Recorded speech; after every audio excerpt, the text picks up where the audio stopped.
আগে বারবারিকের পরিচয়টা দিই। ভীম ও হিড়িম্বার পুত্র ঘটোৎকচের ছেলে হচ্ছে বারবারিক।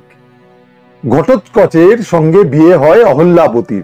বারবারিককে যুদ্ধবিদ্যা শেখান মাতা অহল্যাবতী। ছেলের অন্তরে দয়া মায়ারও সঞ্চার করেন তিনি। বেদ ব্যাসের মহাভারতে বারবারিকের কোনো উল্লেখ নেই। আমরা পৌরাণিকভাবে স্কন্দ পুরাণে, মহাভারতের অন্যান্য বিভিন্ন সংস্করণে এবং বিভিন্ন লোকগাথায় তার উপস্থিতি খুঁজে পাই। দক্ষিণ ভারতে বারবারিকের পরিচয় এক শ্রাপ ভ্রষ্ট যক্ষ হিসাবে। আবার রাজস্থানে তিনি পূজিত হন খাটুশ্যাম নামে। পিতামহী হিড়িম্বা বারবারিককে ছোটবেলা থেকেই ধর্মীয় ও আধ্যাত্মিক জ্ঞান প্রদান করেছিলেন। বারবারিক একদিন জিজ্ঞাসা করলেন হিড়িম্বাকে, মোক্ষ প্রাপ্তির সবচেয়ে সহজ উপায় কি?